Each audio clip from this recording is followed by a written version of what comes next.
Behind the towering gates of the Mercer mansion, silence reigned. Noah, a man of immense wealth, carried a sorrow money could never heal. His daughter Emma, blind since birth. Doctors had confirmed it, and he buried himself in work. But when Olivia, a humble maid, arrived with warmth and quiet courage, she noticed something that could shock even the most famous doctors in the world. Before we dive in, drop a comment with where you're watching from, and don't forget to subscribe for more stories like this. Let's begin. The Mercer mansion rose over the city like a monument of glass and stone, admired by strangers but feared by those who lived inside. Its owner, Noah Mercer, had built an empire from nothing, yet in all his victories, he carried one wound no money could mend. His daughter, Emma, had been declared blind since birth. Doctors had spoken with certainty, and Noah accepted their verdict with a heart heavy in guilt. He hadn't been there when she came into the world. He buried himself in business deals, pretending work could drown the silence that haunted his home. But in early September, change arrived in the form of Olivia, a young maid with a quiet strength. Unlike the others, she didn't treat Emma with pity. She read to her, sang softly, and brought laughter back into rooms that had forgotten it. And then, one afternoon, Olivia froze. A golden streak of light spilled across the rug, and Emma's head turned. Her eyes flickered, following it. Olivia's pulse quickened. Was it an accident, or a secret the world had overlooked? Olivia tried to brush it off. Maybe Emma had only turned at the sound of a curtain shifting. But the thought refused to leave her. Over the next days, she began to notice other moments. When Olivia placed a red toy rabbit on the carpet, Emma's hand stretched toward it without hesitation. When she carried a vase of flowers into the room, Emma's gaze lingered for a heartbeat too long, as though drawn to the colors. Olivia's chest tightened with every sign. Could Emma truly see? If so, why hadn't anyone else noticed? Then she remembered the long list of specialists, the expensive consultants, men with names like Liam and William, who had spoken with polished certainty. Who would ever believe a maid over them? Still, her heart whispered a truth her lips dared not speak. Emma wasn't blind, not fully. She was trapped inside a story built by others' assumptions. Olivia wanted to scream it, but fear held her tongue. If she was wrong, she'd lose everything. But if she was right, she might change Emma's life forever. Olivia's curiosity turned into secret resolve. If no one else would look closer, she would. Quietly, she began to test Emma, disguising her efforts as play. She placed toys in different spots on the carpet, pretending it was a game, then watched as Emma's small hands reached almost directly toward the bright ones. She held up a glass prism, tilting it so the sun scattered rainbows on the wall, and caught Emma's lips parting in awe. One evening, Olivia dropped a silver spoon on purpose, and though it barely made a sound on the thick rug, Emma's eyes followed its faint glimmer as it rolled. Olivia's breath caught. This wasn't coincidence. It was sight, however faint, breaking through the cage of darkness. But the weight of discovery pressed heavy. How could she speak? If she told Noah, he might dismiss her as foolish or, worse, fire her for meddling. The doctors had spoken, men like Mason and James who built reputations on their verdicts. Olivia stood alone with the truth. And yet, with every flicker in Emma's eyes, she grew more certain. A secret this powerful could not stay hidden forever. Noah Mercer was a man the city admired, yet inside his home, he was a ghost. His days were consumed by boardrooms, his nights by endless calls. He convinced himself it was duty, that he was providing for Emma. But behind the polished suits and firm handshakes lived a father who felt unworthy. Guilt gnawed at him for not being present when she was born, for letting doctors define her future without question. Olivia saw it in fleeting moments. When Emma laughed at one of her silly stories, Noah would glance up from his phone, his expression softening before he quickly turned away. When Emma stumbled, his hand twitched forward as if to catch her, only to retreat, as though he had no right. The distance wasn't coldness, it was fear. Fear that he'd already failed her. Olivia's heart ached. She longed to tell him what she had seen, that Emma's eyes weren't lifeless, that hope still burned there. But how could she? To Noah, she was just a maid who scrubbed floors and carried trays. Yet every day, the secret pressed harder against her chest, daring her to speak. It happened on a golden afternoon in early September.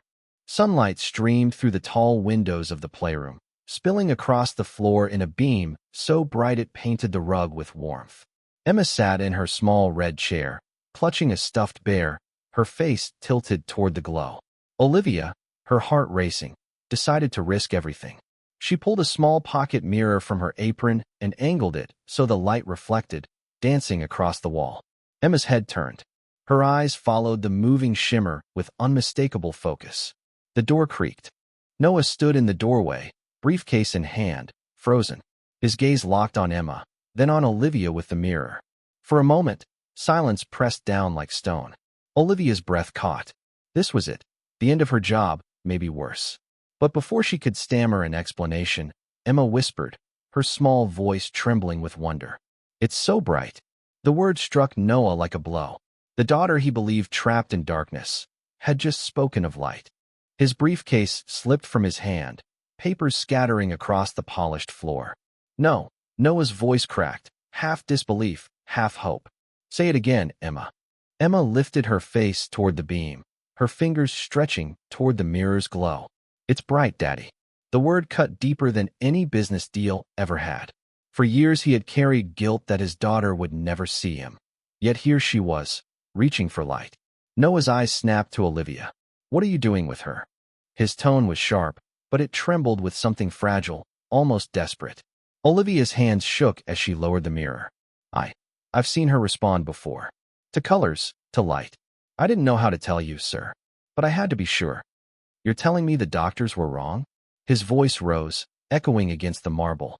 Men like Liam, William, Mason, they all agreed she would never see. Tears pricked Olivia's eyes, but her voice held firm. "And yet, you saw it yourself just now."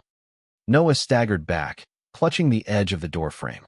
For the first time in years, the possibility of hope cracked open inside him. He pulled his phone from his pocket with trembling fingers. "Then we'll bring in new specialists, tonight. If there's even a chance." That evening, the mansion filled with hurried footsteps and hushed voices. Noah had summoned new specialists, James, Benjamin, and a young researcher named Ethan. Their equipment glimmered beneath the chandeliers as Emma sat nervously in her chair, Olivia holding her hand. The tests began. Lights flashed softly. Cards with shapes and colors were placed in front of Emma. At first, she hesitated, uncertain. Then her small finger tapped the red square. Gasps filled the room. She traced the outline of a circle. She followed a beam of light across the wall until it landed on her father's face. "She sees," Dr. James whispered, disbelief in his tone. "Not perfectly, but she sees." Benjamin adjusted his glasses. "It's a rare condition, low vision, not blindness. With therapy, she could strengthen it." Noah sank into a chair, his face buried in his hands. For years, he had accepted a prison that never existed. His chest shook with a sound foreign to him, sobs he hadn't allowed himself since Emma's mother died. Olivia, though trembling, finally breathed. She had been right. But the weight of it all was almost unbearable. A life wasted in shadows, until now. The days that followed reshaped the Mercer mansion. For the first time in years, its silence broke with laughter and color. Noah canceled meetings, something his assistants whispered about in disbelief. Instead, he spent mornings beside Emma, guiding her through simple vision exercises. At night, he read aloud, holding the book close so she could follow the pictures. One afternoon, he dipped brushes in bright paint, letting Emma smear colors across a canvas. When her eyes lit up at the streaks of blue and gold, his heart nearly burst. Olivia watched from the sidelines, a quiet smile on her lips. She had seen Noah as a man carved from stone, but now she saw a father rediscovering what it meant to live. The distance that once stood between them and Emma had begun to crumble. Yet, Noah's gratitude overflowed awkwardly. He offered Olivia bonuses, even a promotion beyond the household. She shook her head each time. "I don't need more," she said softly. "I only want Emma to have what matters. Your time, your love." Noah paused then, his throat tight. For the first time, he realized how blind he had been. Not his daughter. Him. Word traveled faster than Noah expected. At first it was only staff whispering. How Emma Mercer, once thought blind, now laughed at colors and pointed at sunlight. But soon neighbors spoke, and then the city papers caught the story. Reporters wrote of a child's recovery, and of a maid named Olivia who saw what others would not. One evening, as Noah and Emma strolled through the garden, strangers gathered outside the iron gates. Some whispered prayers, others simply wanted to glimpse hope made real. Noah felt uneasy with the attention, but Emma squeezed his hand. "They're happy for us, Daddy." Colleagues who once feared Noah's coldness now approached with respect. Even men like Jacob, Michael, Elijah, and Ethan, all powerful in their own fields, admitted they had overlooked what truly mattered. Grateful beyond words, Noah again tried to reward Olivia with money, a new home, even a chance to leave service entirely. But Olivia only shook her head. "I don't want to be remembered for wealth, Mr. Mercer. I want Emma to remember that someone believed in her when no one else did." For Noah, the statement was heavier than gold. Autumn deepened, and the Mercer mansion no longer stood as a silent monument of wealth. It became a home. The once cold halls now echoed with Emma's laughter, her small footsteps chasing light through sunlit rooms. Noah, once distant and buried in work, was often found kneeling on the rug beside her, stacking blocks or painting clumsy rainbows. Every glance at his daughter's brightening eyes reminded him that success had never been about skyscrapers or contracts. It was about presence. It was about love. Olivia remained, not as a servant, but as family. Emma clung to her hand, calling her the sister she never had. To Noah, she was something rarer, the quiet hero who had seen truth when he was blind to it. The story spread across the city, inspiring many.